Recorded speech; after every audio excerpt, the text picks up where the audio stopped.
At some point between the end of the last episode of Breaking Bad and the beginning of this movie, which is approximately 0 seconds, Jesse Pinkman appeared to eat about 60 or 70 pizzas, which is quite jarring. Absolutely ridiculous. I mean, the fact that it misses out such a crucial moment as him eating 60 to 70 pizzas before getting back in the car and evading the police is insulting, frankly. I wanted a over-the-counter camera shot of him devouring those pizzas before he gets back into the car. Well, obviously the pizza, it's just between the driveway, the neo-Nazi compound, and the driveway. He downs a big thing of coffee as well, and he's got a bit of gassy gut, so he's feeling a little good. And then he gets back in the car. And that was really weird. It's sort of low-hanging fruit, and grab it we will. But with prequels or sequels that come a long time after something, and there's no time skip, it's always kind of funny looking at how the actors are different with, say, like The Hobbit and stuff. It's like, wow, Legolas looks a lot older than he did in Fellowship of the Ring.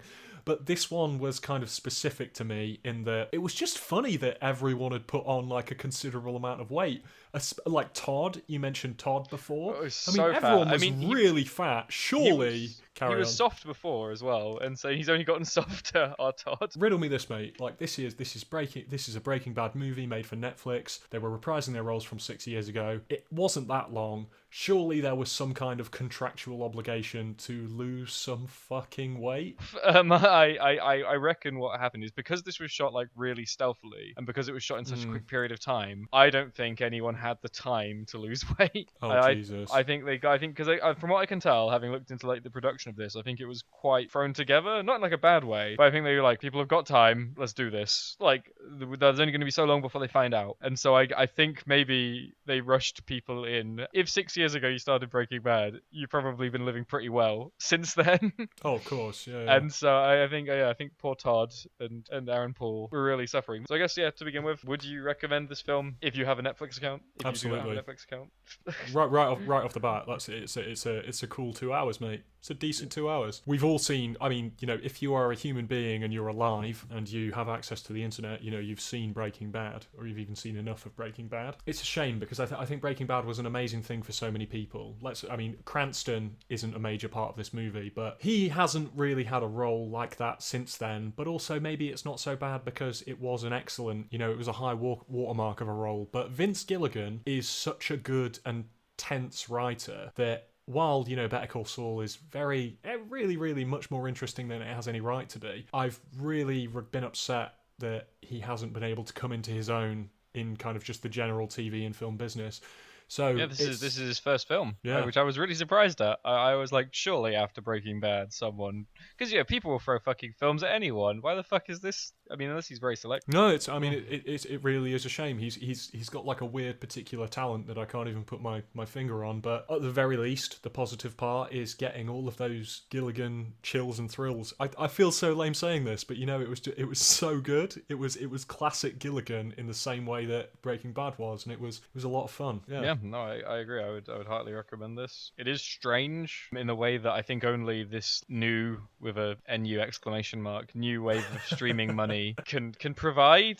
Like there's no way a traditional like outlet would have picked this up. It definitely does straddle the straits between TV and film. Good, and it made me very nostalgic as I was watching it. I was transported to 6 years and then longer ago, really. Before we get into the full-on review of the film, let's talk about what our reactions to the Breaking Bad finale were. So I know that you have a different opinion to this on me because it kind of sets up how we would feel about this movie. But how do you feel about it? You think it would? That's the thing. So I mean, I want to state that I think in the time we've known each other, we've never discussed Breaking Bad in any detail. Not once. Because there's no reason to, because it ended 6 years ago. And I think that's probably my first connection to the finale in this, is that it's been so long. Cut back to 2013, was it? It wasn't like Game of Thrones level disaster. It wasn't even really a disaster. It was a good ending. I guess I was left these were some really good characters. I guess I was sad to leave them. I wasn't entirely happy with how they treated Jesse in the entire of season 5.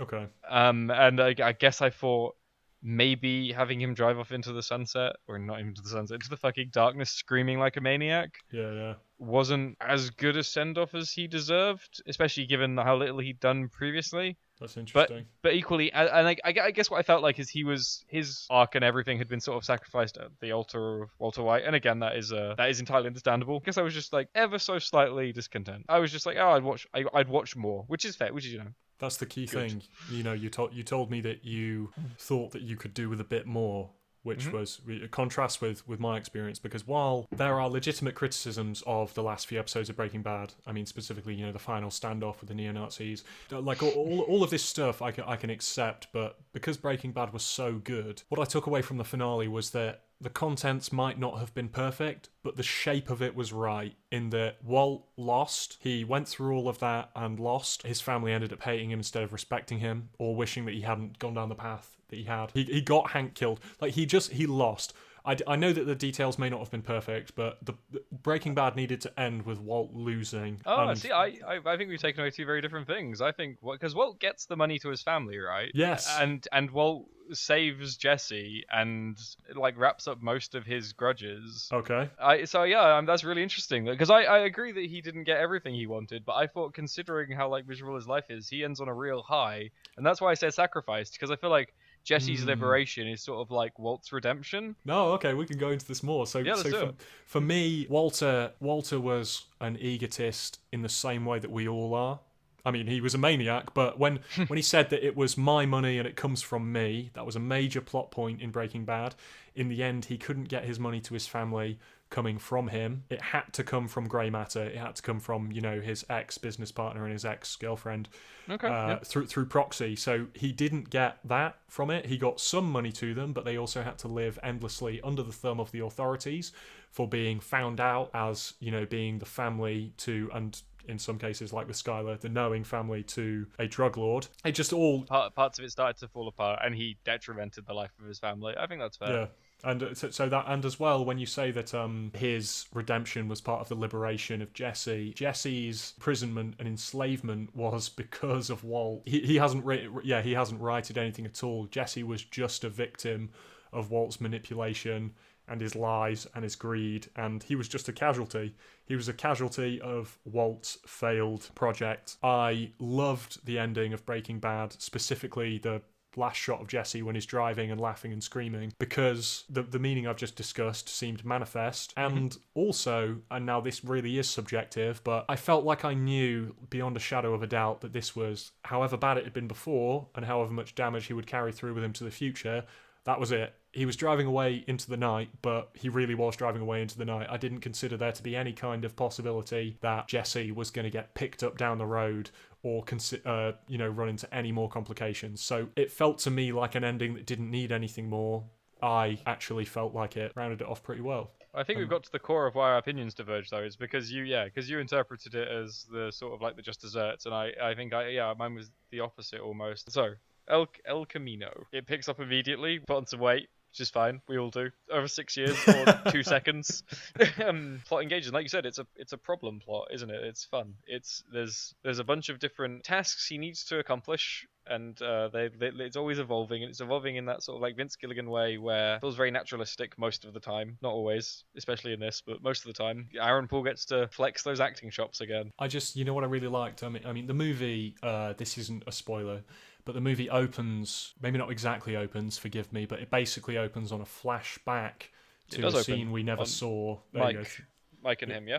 Mike and him, exactly. Mike, still the OG, best TV character I ever saw. I love Mike. Other than that scene, which is Mike and Jesse having a conversation about where Jesse would go to if he ever decided to get out. Other than that, for the first, I think it's like 11 minutes of the film, Jesse doesn't say anything. And that's really, really important, because it's just Jesse is running from something. You get these frequent, and I must say, really, really well kind of intercut flashbacks about the abuse that Jesse has suffered, as the meth slave, as we put it, and he doesn't say anything because he obviously is traumatized and he doesn't have anything to say yet. And for the rest of the movie, I mean, it's not that he doesn't ever have any more lines, but there's quite a lot of Jesse alone in situations, not saying anything. And what lends itself well to the kind of drama of those scenes is that, well, not only does Vince Gilligan really set up a really good conundrum for a character to be in, but we came here preloaded with, 6 or 7 years worth of Jesse Pinkman character already. So we're really in his head. He doesn't need to be speaking. And that is something that I think really strengthens the film, but also feels like a cheat. Do you know what I mean? I mean, it's Yeah, like I could you see can't. it. Yeah, carry on. You tell me what you think. Yeah, no, I did get that sense because We you love have Jesse. you have such a great combination. Yeah, you've got such a lovable character, such a beaten puppy of a character at this point. But then I agree it's cheating. But I think if it had been a less good actor, and again, like, it's not a given that just because he was able to play Jesse as was, I don't think it was a given that he could play as is, and I think he does it really well. Yeah. I think as well, I will say, and this is probably a minor spoiler, if that's all right. Get into spoilers. Of course. Don't watch if you've not watched it. Go watch it. When there's the flashbacks of him as a younger person, he's playing like radically different characters, and he's doing them all incredibly well. And I think that was where I felt most pronouncedly that he was a good actor, and he was doing this really well because he was so different. He's so quiet, and the obvious one is that there are no bitches. He doesn't say bitch once. Yes. I think the fact he's so bereft of those phrases that we love and those character parts of him that we love, but he still feels like him. He made it work in a way that easily could not have. He checked himself correctly and did things that just felt intelligent. I mean, we'll get into a few other things about the movie that seemed a bit bizarre. I can really think of two that just really took me out of it, but the parts of the film that I thought were silly, I only thought were so silly because the rest of it was just so close to the ground. I'm a wanted man in a hard situation. How do I solve it? And I think that's a great feeling to put across to an audience. And I will fess up, like, I haven't watched Breaking Bad since 2013, and at several points during this, I did have my phone out, and I was on the Breaking Bad Wikipedia page, trying to desperately work out who Old Joe was before it clicked. It was when he mentioned magnets. I was like, oh, fucking, of course. Indeed, magnets, bitch. But yeah, so I Season think 5, episode 1. Nice. Jesus Christ. That's good. Two different types of Breaking Bad fan. Yeah, I think it does really well. I think 2 hours. I think it doesn't feel 2 hours, which is great. No, not at all.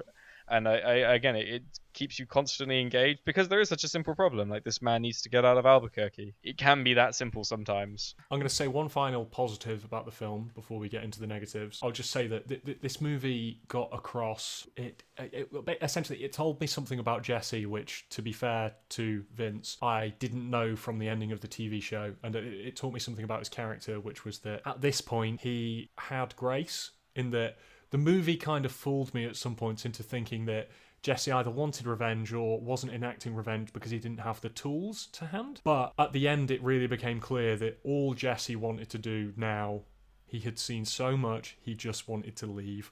And this was undercut by, they did a bit of a tease with the welders characters. And, he realises who they are and why he has a right to hate them. And then he goes back to them later on. But all he asked them for, and I thought this was an excellent character beat, and this was not something Walt would have ever done, is that he asked them for exactly how much money he really needs to get away, and that's all he wants. But it does lead us into the criticisms of the movie.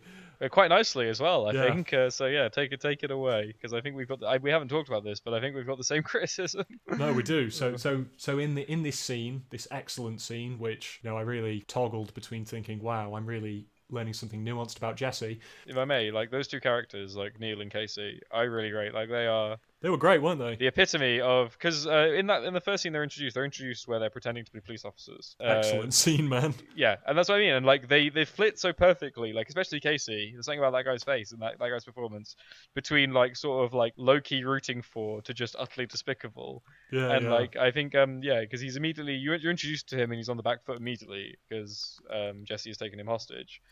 And then like they flit around and they've got lovely little lines and lovely little interactions, and you can get the history between all of them. There's like a band of 5, I think, in total. Really good characters who then do something really dumb. Go on.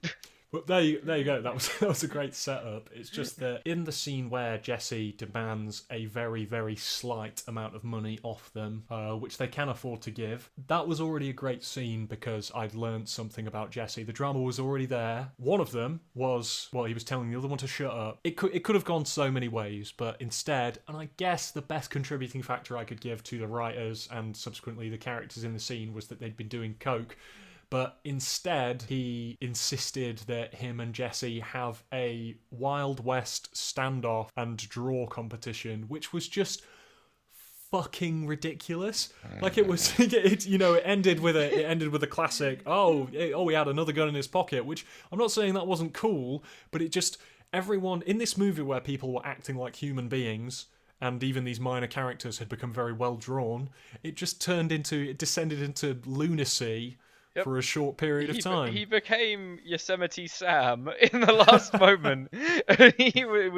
It's immediately followed by a really endearing moment. Yes. Which is "You're on fire, man," which I really rate, and I rate because again, like when he was firing the gun through fabric, I was like, oh yeah, that wouldn't go well, and then lo and behold, they showed it. That was great. So they clearly were engaged for that scene, and I think maybe like Joker, just with like a slight bit more as to their mental state, like the fact maybe like establish that he's a bit gung ho, or maybe establish that he's off his fucking tits on cocaine. Yeah. Maybe make him wear a cowboy hat. Just like anything to symbolize that this is a action coherent with Neil Candy's character. He challenged him to a duel for $1,800, and we know he has over $250,000 at this point. Mm-hmm. I want to ask that there's two other things in this that I think were one was another silly point, and the other one was just kind of a bit redundant. What else in El Camino did you think was a bit lacking? There are a couple of moments that I guess I'd call too convenient that really got me. So there was the tracker being turned on the El Camino as soon as old Joe arrived, which again, it works, and they even reference it, like in terms of timing, and that's fine, I guess. And then there's him banging his head on the fridge and discovering the money that way. I'm not a fan of when people discover something in their moment of despair. Again, it's like nitpicks. These aren't like big ones. So I agree with the headbang on the fridge just because it's lazy. You could have shown Jesse work that one out better. And it can be, by definition, it is always in the last place you'll look for it. So I accept that, but and it does always come after a moment of defeat. You just have him like repeat somewhere she'd never find, because like the whole thing was it was on a book that someone might open, so it's going to be something or something that no one needs to open. I think he could have done that better, yeah. My other main, this is a bit ridiculous scene was with Ed. Now, Ed was played by... Robert Forster, sorry. So, Robert Forster, in Breaking Bad, he played an extremely particular character, a no second chances character, which really worked in the service of the drama. But his scene in this movie, which I was largely a fan of, the quibble over $1,800 is necessary for the plot, but... if he was willing to forgive him the, 125 or whatever he already owed him, I don't understand his character motive. So if he was just going to be like, I can't do business with you whatsoever, you're too hot, you're too dangerous, that's fine. But he was like, I am willing to do business with you, and even though I've brought up the fact you owe me, I'm going to waive that, but I'm not going to concede $1,800. Even though you would consider Jesse's willingness to pay him for the previous time as well as this next time as being far more commitment than, $1,800. And it was a shame because I liked the scene and I liked where it took the plot and I liked what it taught me about Jesse, but I just thought it was a very strange piece of the puzzle. What do you think? Yeah, no, I agree. It took me quite a lot of time to reconcile that, and I think I did in the end, but so hear me out on this. I don't entirely approve. I agree it's a point where you have to think hard to get it to the point of a rational human being, and that's not good. But, like you said, he was very no nonsense, he was very no second chances, but I think he was also very strict in terms of like his code of honor, code of business, code of conduct. So I think in his mind, he was like, because he only gives him the money back on the proviso that he's not using his service. So he's like, either you pay for both services or you get all your money back. Oh, okay. But he's like, if you're going to use my service, then I need all of this and I need all of the actual amount. Okay. So while it's not great, I agree. I think it could have been done in a way that doesn't need it to be so explained by a man's so rigid, and I agree, like so inflexible as to be nearly insane.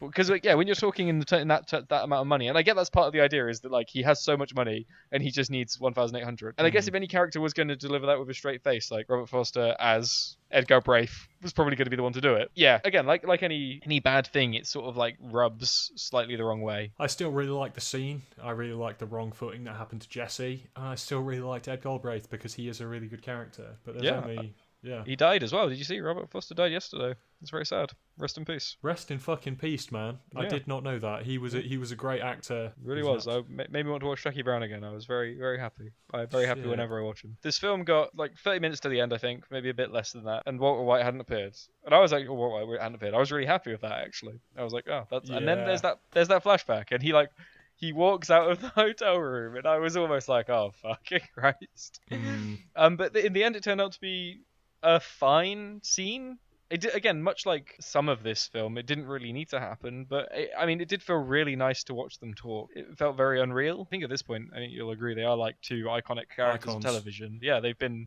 parodied, they've been imitated, they've been splashed everywhere. Never surpassed. No, indeed, and I think and their chemistry is unique, and it was really I should probably be honored to chemistry. They should be honored to I should be honored to have that one more time. But I do question it. It felt like again, like Feeling Cheap. It felt like such an easy home run or an easy like net. It's like what a great way to dunk the penultimate ending to this film is just put them on screen, see what they say. So same reaction. I mean, they walked out of their respective hotel rooms, and I was like, "Fuck me, all right, sequelitis rather." There you go. It's Walter White in a flashback. Here we fucking go. But it was a good flashback. It summed up the positive, of which there were a dwindling amount, but the positive aspect of their kind of friendship and working relationship well. And you're right. I was basically like, the obvious thing to do in this movie is to have some bullshit,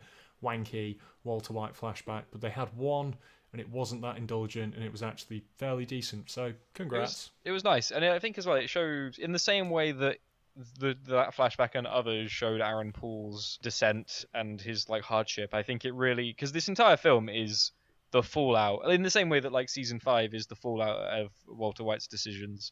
This film is the fallout of like the nexus that was him, and I guess showing like the man who was behind all that at a point when he wasn't, and showing him being genuinely quite caring and still quite like disarmingly naive, like that bit where he's just like, I'm just making conversation. It's like, yeah, he is, because he doesn't know what to do. He's still awkward. He's still naive. And I did really like that bit where he like looks at the van and he's like, you're lucky to have started this so young. I think that's really funny, given that what's going to happen.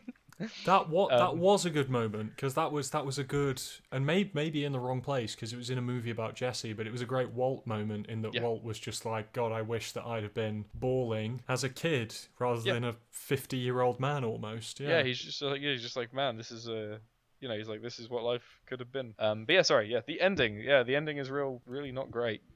It's not.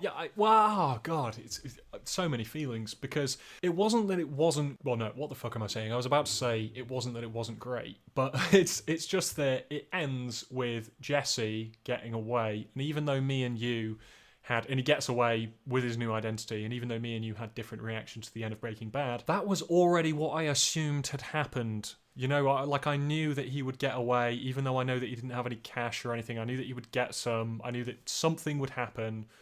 And at the end of this movie, it's just like, yeah, that did happen. And then he did get away. And it was surprisingly unsatisfying following the movie. But as a credit to the movie, because the movie had been quite good and quite dramatic. And it was a good journey. I think that's the thing. And I guess that was what we have to take the solace in, is like he ended up in basically the same place, but he was a lot more developed and the place was a little more developed. You get some other wrap-ups. But it just felt very small. Like, it didn't feel like we'd done much. And yet we had done quite a lot. Like, for all the problems solved, it's like, he's exactly where he had been in my mind for the last 6 years. Yeah. And that's not great. It bottlenecked. The movie bottlenecked. It was very bizarre. And this leads me comfortably onto broadly the topic I'd like to conclude on, but we can jump into other things. But Aaron, the end of this movie is that the problem is I really, really liked the movie while I was watching it by and large, and props to Vince, and I'm glad to see him back, even if it is in a bit of a fan service scenario. But It's like the greatest hits, isn't it? It's like, hey, do you remember this? do you remember Pink Floyd? Yes, I fucking do. The problem is it ended in this place where I'd already felt that the show had already ended, and even though I liked it, the question becomes: was El Camino necessary? Not was it good, because it was good, but my answer is I don't really think that it was necessary, which is a sad way for me to comment on a movie that I enjoyed so much. It wasn't necessary for me. It doesn't expand. It expands parts of Breaking Bad that didn't really need expanding. Like, when was the last time we saw Skinny Pete? Season 3 or 4, right? Is where he like falls off. I think it was at the beginning of 5 as well. 5, okay, yeah. So Walt goes back to Skinny Pete and Badger. Oh, okay, but yeah, either way. So like that's what I mean. Like, so like characters that I haven't seen. Like, you know, I appreciate seeing them. Like you said. It's always fun. I did thought it was really weird that I did think it was really weird that the trailer scene, police custody, wasn't in there. I guess that's supposed to be like a piece of extra. I guess that's supposed to be just a part of the film that's not actually in the film. DLC. Well, it was a fucking good scene. So. Yeah, it was a great scene. Like, I mean, that's what I mean. Like, and I agree with you. And I guess this is what we were. So I guess my sign off for this is like in this age of like digital content. Like with like I guess with games and DLC, or like I guess the pressing one we've recently with Kanye West and Yeezus, so whatever the fuck it's called, it keeps changing. Jesus like, is love or some shit. Yeah, because it used to be Yeezus and now it's like but either way. So like that's what I mean. Like people are constantly updating these things, and I think I said to you earlier, like the end putting a second passing sequel to the Breaking Bad finale is like updating something like The Sopranos or something, and it's like. This is something that was iconic and is still iconic. Like I think that finale will, you know, for as long as the pop culture cycle continues, be iconic. But you can update everything now, and there's no real upper limit on it. And so I guess this felt like that. It's like, and again with like the teaser, it's like I've got no reason to believe that this won't happen again. The fact it was called a Breaking Bad movie, again, as I said, doesn't fill me with confidence. A Star Wars story. And it just sort of cheapens it, I guess. Because, yeah, Breaking Bad was, again, it wasn't like one of these big American shows. Like, there wasn't 26 episodes a season. There was, you know, barely, well, yeah, there's sort of 62 episodes overall. So, yeah, something about its existence makes me uneasy. I'm happy it happened. I'm unhappy it didn't go anywhere.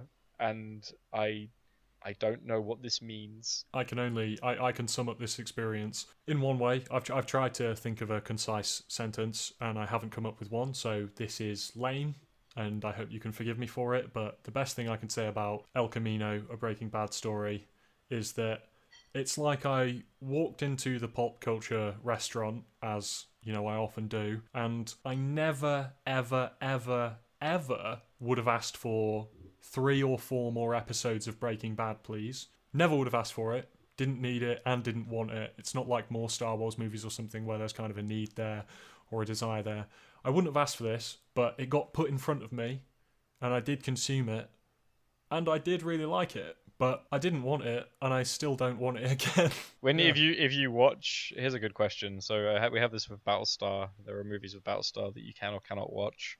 If you were to watch Breaking Bad again, would you put El Camino on the end of that? Shit. It's as yes as it is no, just because I don't think it adds anything. I wouldn't not put it on because it doesn't detract. That's the best thing I could say about it. I wouldn't refuse to include it in the canon because it doesn't detract. It ends where I already thought it ends, and it gave me a little bit more about Jesse, but I think that Jesse was already a fantastically developed character, and even though in this movie he's also a well-developed continuing character on his arc, but yeah, I wouldn't take it away and I wouldn't put it in. It's very weird. No, yeah, that's my opinion as well, because especially considering I really wanted Jesse to get more time in the sun after the end of the finale. Like, I got my wish, and again, I don't even think it wasn't done right. Like, I think it's as good a product as it could have been. I guess I was probably just wrong at age 21, which is fair. I think we've covered that nicely. What an interesting film to come out, and again, like so unexpected. Like, you know, filmed, released, shot, and marketed all within the last 6 months, I believe. Well, we've been checked for traps. We would recommend El Camino, but also think about it afterwards and see if you can find something original. Yeah, anything. Yeah, I mean, definitely. If there's something this really adds, and again, I think it just, you know, it ties off some really minor characters, like even in the background. But it's the era of unnecessary sequels and prequels. So why not our what do they call them? Prestige. Why not our prestige TV shows? Which is a term I hate. by the way. Yeah, I mean, if there's one thing that genuinely is a shame, because everything else was basically positive or null and void, I wish that Vince Gilligan could get something else off the ground that wasn't this or Better Call Saul.